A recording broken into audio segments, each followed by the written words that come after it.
20th installment of Bedtime Bible Stories. I hope everyone's doing all right. I hope you guys are holding up there. If not, please let us know. That's what we are here for. If you have anything you need help-wise, just let us know.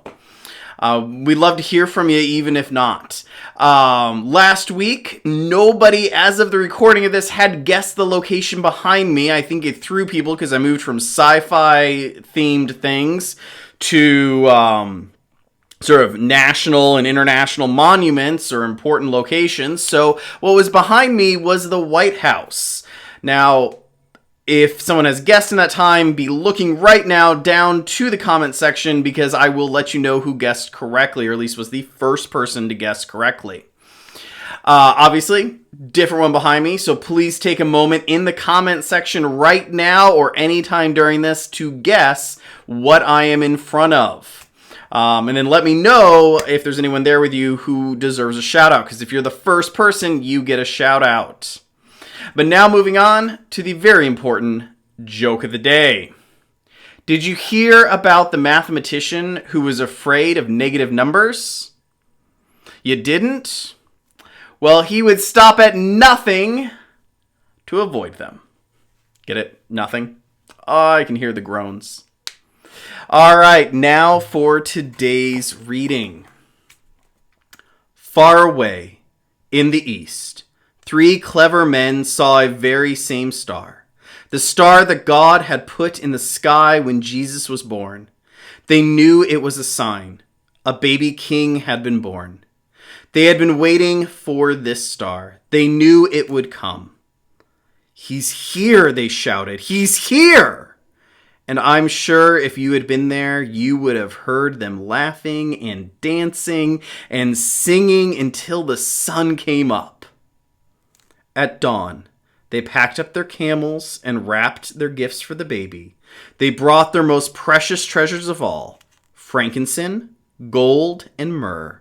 Special, sparkly, lovely smelling, gleaming things just right for a king.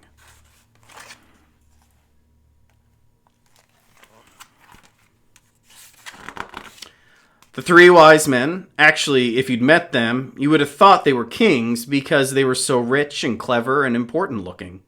Set off.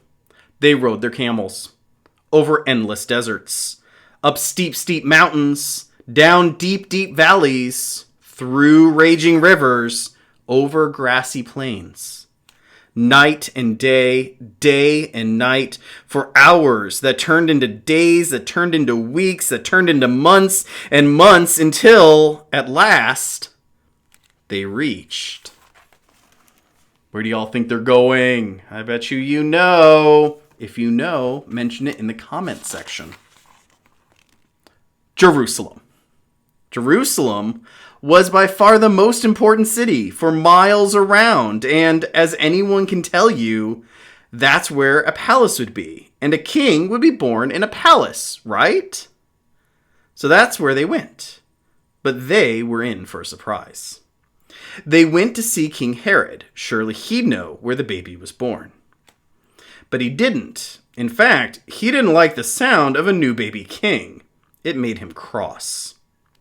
He didn't want anyone to be king except him. But Herod's advisors told the 3 wise men what was written in their books. What God had said about the baby king. Go to Bethlehem. That's where you'll find him. Suddenly, the star they had seen in the east started moving again, showing them the way. So the 3 wise men followed the star out of the big city, along the road, into a little town of Bethlehem. They followed the star through the streets of Bethlehem, out of the nice part of town, to the not so nice part of town, into the really not nice part of town, down a little dirt road track, until it stopped right over a little house. But wait, it wasn't a palace, and there weren't any guards, or servants, or flags, or red carpets, or trumpets, or anything. Did they get it wrong? Or was it what God meant?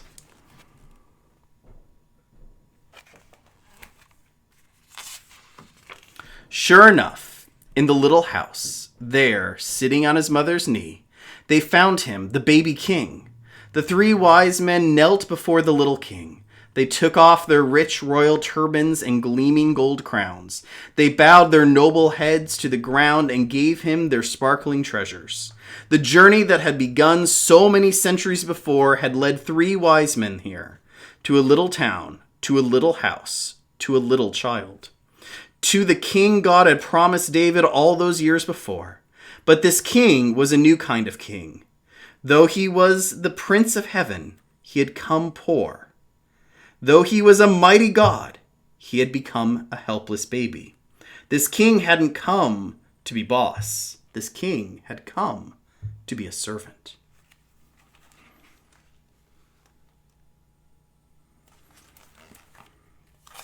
Well, that is everything for us today. One quick note, just so you all know, all of these bedtime Bible stories, if you're watching on Facebook, are saved as a playlist. So if there's any of these you want to catch up on, or if you just want to rewatch all of them, or have your kids rewatch all of them while you get dishes done or something, do not worry. It would be easy. You can just hit autoplay and run through them all. Outside of that, know that you are loved. Know that you are cared for. Know that you can sleep with ease, for God is watching. God bless you. Until next week, this is all for Bedtime Bible Stories.